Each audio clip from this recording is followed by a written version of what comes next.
தென் மாவட்டங்களில் ஜாதிய உணர்வுகளை தூண்டும் வெறித்தனமான பதிவுகளை பதிவிடுகின்ற 464 பேர்களது முகநூல் மற்றும் இன்ஸ்டாகிராம் தளங்களை காவல்துறையினர் முடக்கியிருக்கின்றார்கள். 54 பேர் மீது வழக்கு பதிவு. அதில் 30 பேர் திருநெல்வேலி மாவட்டத்துக்காரர்கள். கடந்த ஆண்டு தூத்துக்குடி எஸ்பி ஒருவர் அந்த மாவட்டத்தில் ஜாதி அடையாளங்கள் எங்கெங்கே வரையப்பட்டிருக்கிறதோ அதையெல்லாம் எடுத்த கிட்டத்தட்ட 7000 அடையாளங்களை காவல்துறையினர் பெயிண்ட் பூசி அளித்தார்கள். ஆனால் இப்பொழுது அது பூரா சமூக வலைதளங்களில் வருகின்றன.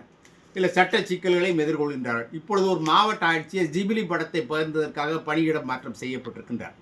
எனவே அஸ்ஸாம், திரிபுரா மாநிலங்களில் இந்த பாகிஸ்தான் இந்த பிரச்சனை தொடர்பாக 19 பேரை கைது செய்திருக்கிறார்கள். எனவே சமூக வலைதளங்களில் செய்திகளை பகிரும் பொழுது மிகவும் கவனமாக இருக்க வேண்டும்.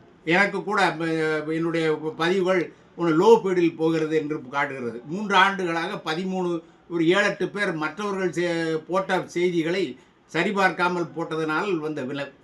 நான் இப்பொழுதுமே பிபிசி, டைம்ஸ் ஆஃப் இந்தியாவில் செய்தியை சரிபார்த்து தான் வெளியிடுவது வழக்கம். அதன் பிறகும் இப்பொழுது ஃபேஸ்புக் நமக்கு இப்படி சொல்லுகிறது. எனவே உங்கள் கணக்கு இந்த தேவையில்லாமல் பிரச்சனைகளில் சிக்கிக்கொள்ளாதீர்கள்.